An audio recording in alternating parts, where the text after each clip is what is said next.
Daripada ayat inilah yang ulama membahaskan, kalau kita buat amal ibadat ada bukan tujuan lain kerana Allah, maka sudah jadi syirik kecil dalam keadaan yang tertentu. Orang tengah buat ibadat yang sebenar-benarnya, buat derma dan sebagainya, dia sebab tekong tak? Tak, dia tak buat syirik jadi. Syirik besar tak buat. Tapi ada sikit dalam ini yang menyebabkan dia berlaku syirik pada Allah, dia panggil syirik khafi. Syirik khafi. Ni kata bagi tasawuf ni ada belakang. Baik. Daripada situ, poin yang kita nak habaq apa sini? Apabila Allah Ta'ala peringatkan kita, siapa yang nak bertemu dengan aku, baik, dia buat amal soleh. Dua benda. Lepas tu yang ketiganya jangan syirik. Nak habaq bagi, kita tanya balik, ni Allah Ta'ala habaq siapa-siapa nak bertemu dengan aku. Ada tak manusia yang mati tidak bertemu dengan Allah? Ada tak manusia yang mati tidak bertemu dengan Allah? Tak balik kepada Allah? Ada tak? Semuanya kita akan mati dan balik kepada Allah. Yang kita sebutkan, inna lillahi wa inna ilaihi raji'un. Kita kembali, semua dia kembali kepada Allah, menghadap Allah Ta'ala balik.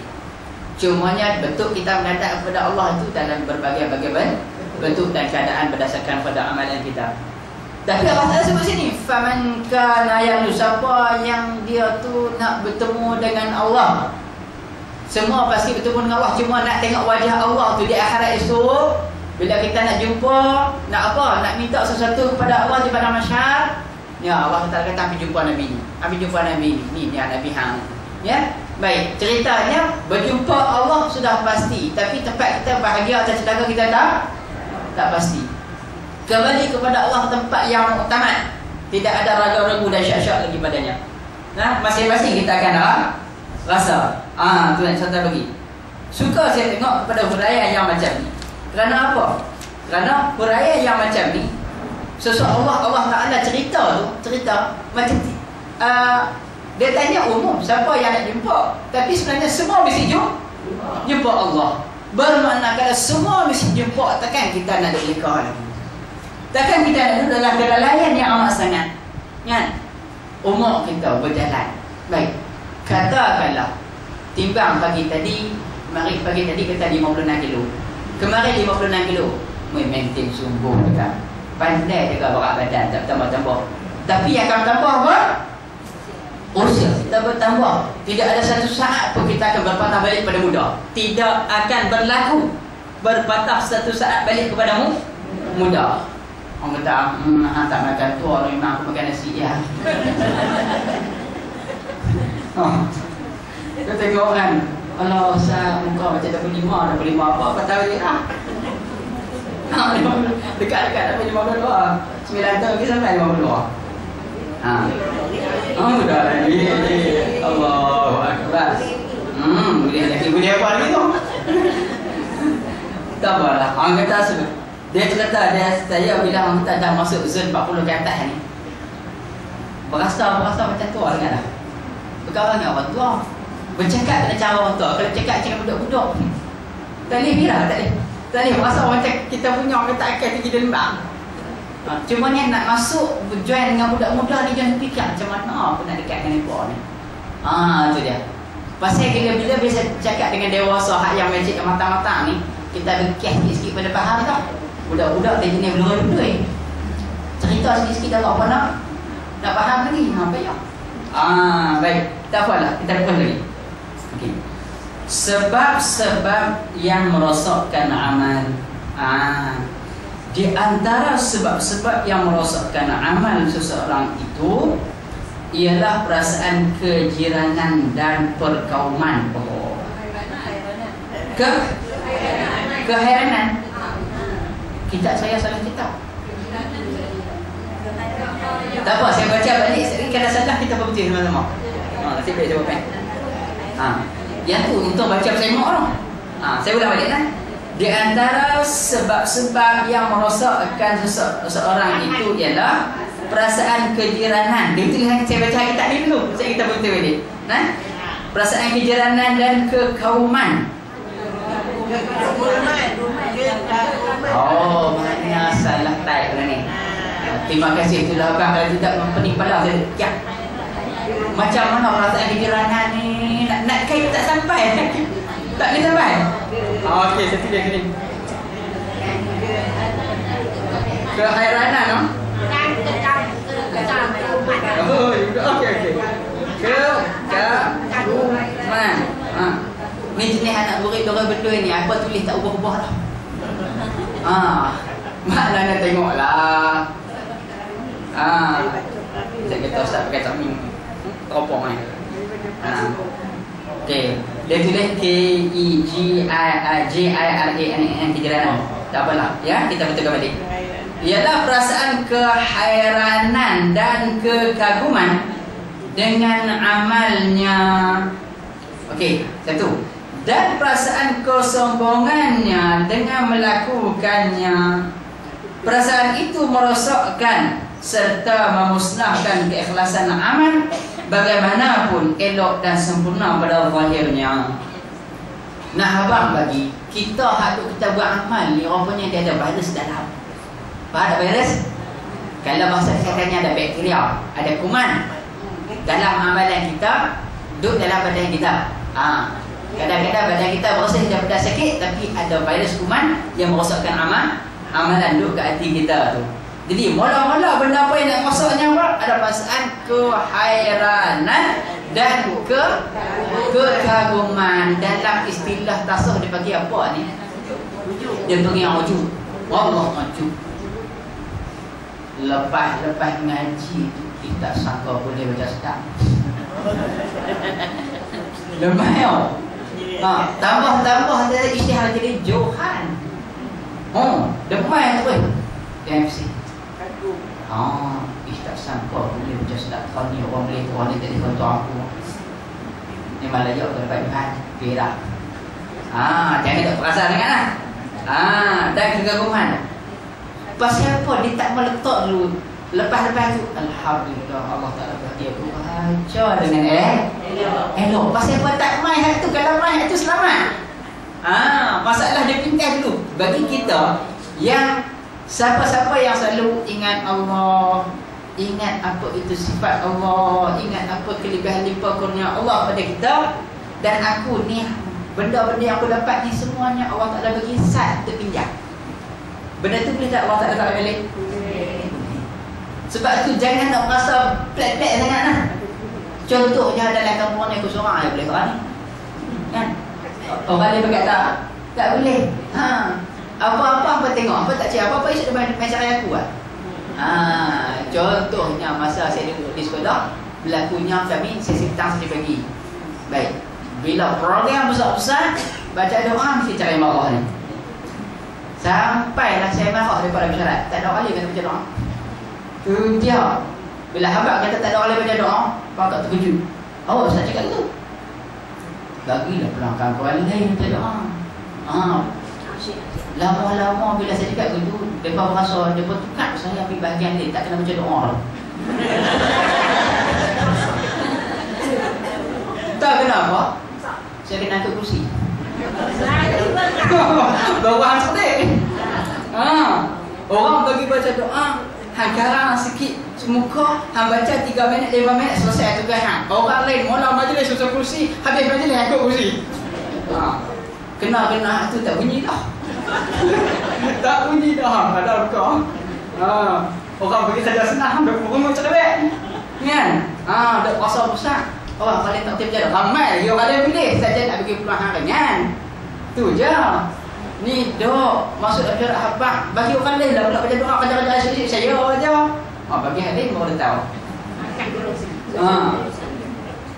Lepas tu itu hak untuk hari menjadi biasa. Hari sukan tak kenapa? Hari sukan kena angkat budak sakit.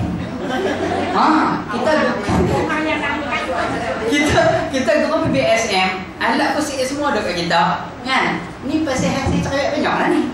Cakap pandai sangat dapat lah. Kan? Bila ada orang kata orang bagi bahagian ni, tak mau. Okey, dah macam ingat. Hari kita tak boleh masuk mesyuarat daripada siap letak, saat jalan angkat budak sakit. Kecemasan. Bila tengok budak lari-lari, tengok tergolek tengok badan. Kita kena tu hak budak-budak sukarela. Oi, ni jatuh sama badan. Oh. Akad stretcher tu katil tu bukan boleh dekat seorang kena berdua. Nak cari kawan pula, kita seorang je saya lagi lah tu. Ajak dia ke perempuan dia tak mau. Oi payah. Lah ni orang kata apa kita bagi redha dulu. Buat dulu Assalamualaikum. Bangun dapat lagi teruk. Macam balik Israel lah. Orang kata pergi cari lembu. Lembu macam mana? Lembu tak bisa terakhir tenggelam. Okey. Jumpa dah. Nak warna apa? Warna kuning mai. Banyak tanya banyak lagi dia payah. Okey, baik sambung kita. Jadi nak habaq bagi di sini di antara amalan yang merosakkan apa? Perkara yang merosakkan amalan ialah benda-benda yang dipanggil sifat-sifat yang terkeji yang berada dalam hati kita. Semua ni kita kena belajar. Kita rugi sangat. Okey, catatkan. Hak pertama apa dia? Ujub. Bahasa Melayunya apa dia? Heran dan kagum dengan kebolehan yang ada pada diri sendiri. Makin lepas subuh waktu sembahyang, tak sangka nak sembahyang boleh sembahyang sunat 3 jam dengan zikir munajat. Ya Allah. Dan lama-lama tak buat apa boleh buat juga, aku juga. Itu yang tak mau. Kan? Kita apa-apa cepat-cepat kita panjatkan kesyukuran kepada Allah. Baik. Selain perasaan tersebut, ada lagi perasaan yang membahayakan, yang menjahanamkan amal, iaitu perasaan riya. Perasaan apa? Riya. Dan ni banyak supermarket namanya pasar riya. Memanglah pasar riya. Riya tu seronok. Kalau riya tu seronok nak tunjuk. Sebab tu kita pergi kat supermarket, dia saja tunjuk barang nak jual. Memang pasar riya pun. Baik. Jadi kat sini Sayyidina Umar pernah berkata kepada Mu'adz. Mu'adz, sebut dia Mu'adz min an alif dzal, Mu'adz bin Jabal. Dalam nama orang Arab ni jangan tak terjemah sikit-sikit. Mu'adz ni maknanya apa? Tak apalah, Jabal tu bukit. Jangan tak terjemah sikit tak bisa. Dah saja nak apa? Ustaz, kemarin Ustaz cerita kami ni Jabal ni bukit, opak dia bukit. Jabal yang sedang menangis, ya. Sedang Umar pernah berkata kepada Mu'adz bin Jabal yang sedang menangis, "Kenapa engkau menangis?" Jawabnya, "Kerana ada hadis yang aku telah dengar dari Rasulullah sallallahu alaihi wasallam yang menyatakan bahawa yasirur riya'i syirkun." Allah. Ujung lepas dah satu syirik. Yang keduanya riya juga syirik. Sedikit sahaja riya itu adalah syirik. Yasir ni orang ngaji bahasa Arab bukan maksud jalanan. Sara yasir. Yasir ni mana sikit. Yasir mana sikit. Sikit bukan mana berjalan. Kalau kita terjemah mana berjalan, berjalan riya tu syirik. Kacau. Tak sampai. Riya ni sikit ada pun jadi syirik. Allah, takutnya. Haris Al-Muhasabi. Haris Al-Muhasabi letak nombor 3. Kita bacalah nombor 3 tu supaya kita kenal siapa lah Haris Al-Muhasabi ni. Nama penamanya Haris bin Asad Al-Muhasabi, seorang ulama di Baghdad, wafat pada 243 Hijrah. Terkenal seorang ahli tasawuf yang terkemuka. Di antara perkataannya ialah, sebaik-baik umat ini ialah mereka yang mereka tidak terganggu akhirat mereka. Ulang balik.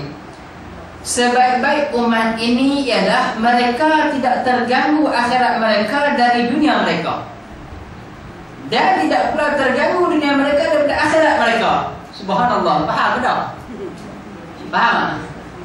Tak faham ke? Okey, macam ni kita kata. Haris Al-Muhasabi ni orang sufi ni, Dia bercakap dalam keadaan dia ada satu kesimpulan yang kita kena fikir apa dia cakap. Kalau kita fikir sampai oh macam tu. Jadi pertama dia kata apa? Dia kata di antara perkataan ialah perkataannya dia kata sebaik-baik umat ialah mereka tidak terganggu akhirat mereka. Ulang balik.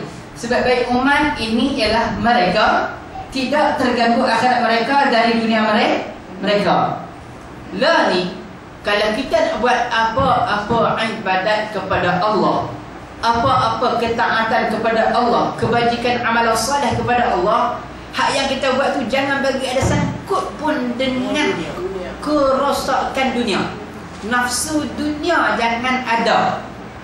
Contoh, kita buat satu khairat kebaikan, kita hantar kawan mai tu, kita hantar ni, kita niat kalau aku mai hantar banyak pada orang lain, orang akan kata aku tengok kata aku baik. Kan? Kita asalnya niat nak hantar, start pergi minggu depan 3 bungkus minyak, 3 bungkus gula. Ni contohlah. Kan? 6 kilo tu kira lepas bawa lah, dah tak larat pun. Tapi dah kerana berasa nak kata aku ni bagus pada orang, ni nak kata rekaan tak kena air hidup, tak mati. Belah kanan buh 5, belah kiri buh 5. Jalan lelong. Allah kesiannya makcik oi. Bawa punya berat, nak main rekod, susah payah diri untuk orang. Bagusnya, dengar bagus tu bang. Tak sahada lah tu. Tak sahada tu. Itu saya kata contoh yang tidak ada kena mengenai yang hidup kata yang mati lah. Daripada aku bawa aku tak buat langsung. Baik, Allahumma salli ala sayyidina Muhammad.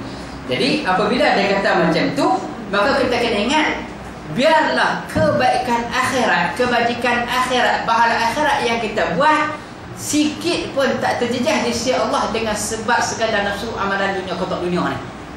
Faham tak? Kalau aku bela anak didik anak Allah, kot-kotlah besar esok dia nak bela aku. Kot besar esok nak bela aku. Tak sadar lah. Takut besar esok dia lari tinggal kita. Kecewa kita. Tapi kalau dia fikir aku anak yang bertanggungjawab, ini wajipan aku pada ibu dan ayah, insya-Allah aku tak kami menajak jauh. Kalau jauh pun aku balik, tengok juga mak ayah aku. Sebab itulah nawai tu kita bela-bela anak didik, anak bercakap dengan anak, jangan ada unsur-unsur keduniaan. Memang aku ni adalah tugas tanggungjawab aku mendidik anak kerana Allah. Jika ada rezeki aku anak ni lah nak bela aku. Jika ada rezeki aku, jangan harap 100% pasal apa kadang-kadang dia pergi duduk awal pada kita. Betul tak? Kan? Sebab itulah kata Dr. Ilya sudah minta maaf kalau ada siapa yang kisah sama ni, saya sekadar cerita lah. Bila benda tu baik kita buat, baik bela anak, baik didik anak, baik. Tapi nawai tu kita ada kona sikit. Kona ke dunia tu ada, kan? Esok aku tak larat mikir dia lah nak kat aku. Aku tak larat masak dia lah nak masuk kat aku. Kan? Semua tu dah. Yang tu kalau boleh tak nombor 2, nombor 3 lah. Jangan letak nombor 1. Sebab tu kita sebut jika ada rezeki aku hak ni lah nak tolong bela aku. Macam tu harapan kita. Kod-kod Allah tak ada izin dia bela kita. Baik. Bersama sikit lagi.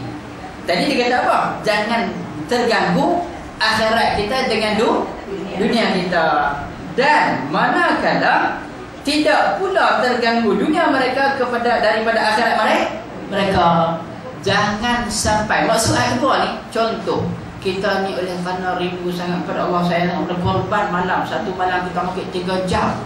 Pukul 3 sampai pukul 6 hari-hari qiyamul lail. Hari qiyamul lail. Esok pergi kerja pukul 4. Faham tak? Pasal faham tak bimbingan? Aku qiyamul lail semalam. Awak tidak tangkap telefon, aku qiyamul lail semalam. Aku boleh ibadah.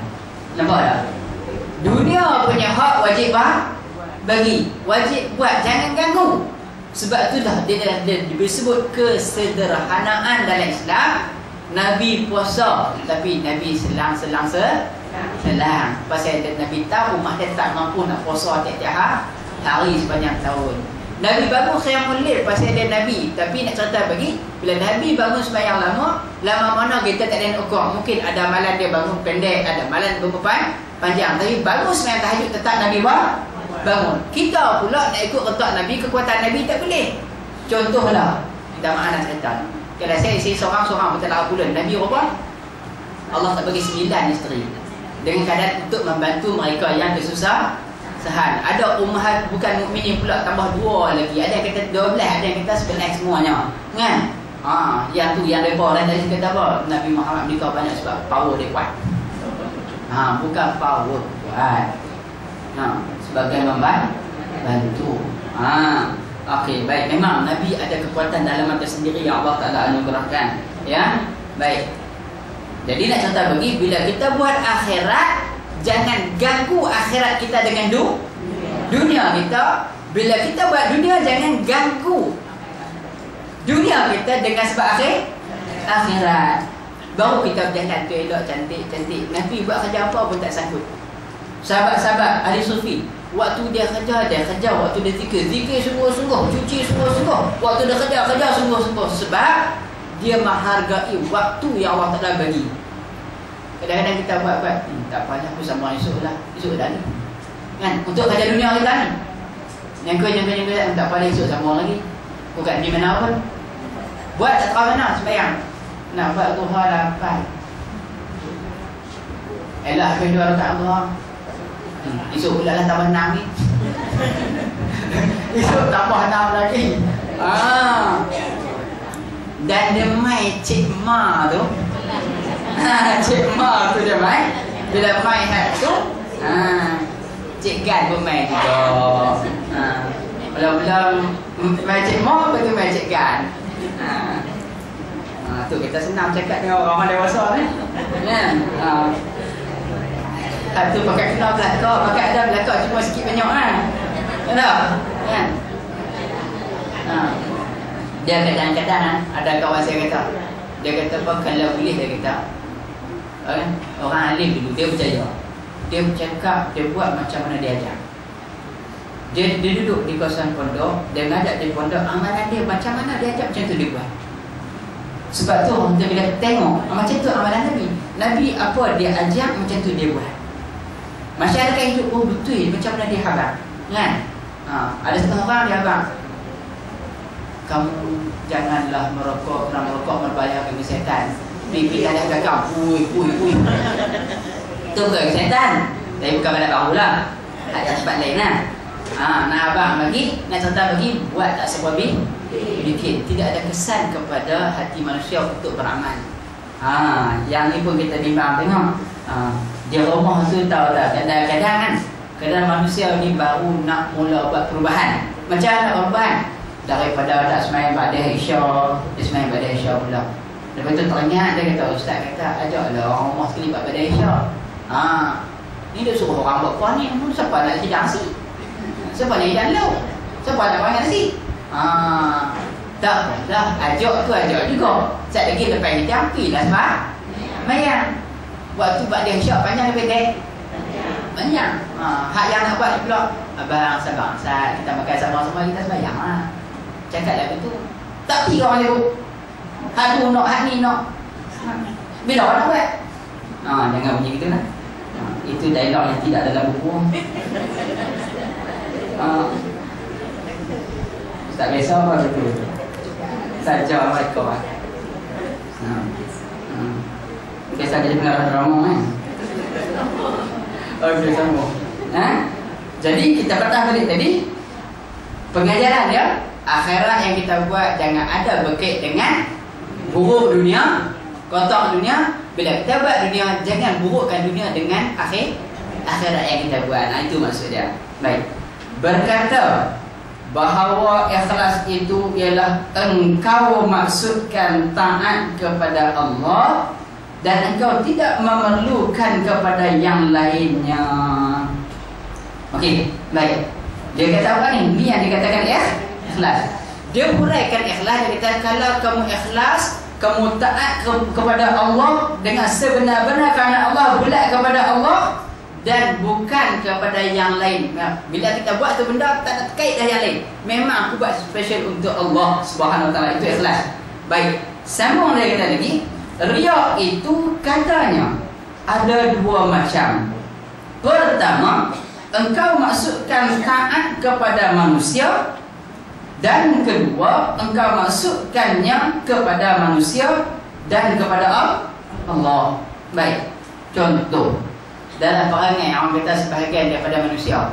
Kalau saya adalah pada saya lah yang jenis ini, hak yang mula-mula tu dia kata taat kepada manusia. Bila pihak pentadbiran sekolah suruh buat, suruh main. Okey, baik. Tapi dia saya makan, aku ni main tunjuk muka nampak tak? Ya.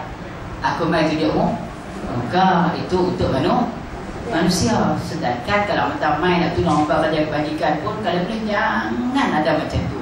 Dia buat syarat tunjuk muka, sekata dia ni ada kerjasama tolong hadir bagi ramai. Kerja boleh buat. Nah, jangan gitu. Dengan Allah pun kita macam tu juga. Kalau boleh kita tak mau. Ada setengah orang buat ibadat kepada Allah kerana takutkan manusia, hak tu hak kata mula tadi ikhlas. Tapi yang ni taat kepada manusia. Dan yang keduanya dia kata engkau maksudkannya kepada manusia dan kepada Allah. Kita buat ni untuk manusia apa kita nak tunjuk, untuk Allah apa kita nak buat, nak tunjuk juga. Yang ni dua-dua jenis ni tak mau. Hak pertama tak ada untuk Allah tak langsung, memang buat kerana manusia. Tengok buat turun kursi simen hak yang putih tu. Mai tok tani. Saya buat nama saya.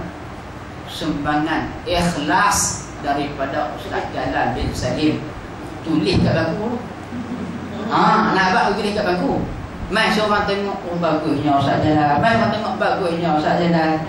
Kan? Cerita nama orang tak elok kan? Cerita nama sendiri buat contoh. Nah, orang tak apa. Jadi nak habaq bagi dia main tu pasal apa? Tengok teringin nak ambil calon. Nah, abang kita bagus. Buat kebajikan banyak terima kat orang. Orang kata ada udang belik mi. Ada udang belik batu. Yang tu kerana manusia. Tak ada langsung teringat. Dia dah budget. Aku habis 5,000 buat kursi batu. Edar semua tempat. Orang boleh duduk. Nama aku gok satu kuasa banyak tahu Pak Untak. Dan kalau dia sebut yang nama Ustaz Jalal, satu Pak Untak kenal. Dia ni orang yang suka derma. Lepas menang pergi minta derma, tutup pintu. Yang tu kita tak mahu. Satu, yang ni biasanya berlaku pada amal kebajikan kita dengan masyarakat. Tetapi yang kedua ni, kita biasanya dalam ibadat kita, pertama kita buat kerana Allah, tapi ada juga kono pergi kerana manusia. Dalam ibadat kita cukup banyak ni. Sama ada anak buat kerana mak, isteri buat kerana suami buat kerana isteri.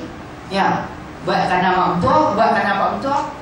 Tak pernah pun tu lebih dapur. Balik tak baik, mak masak apa ni?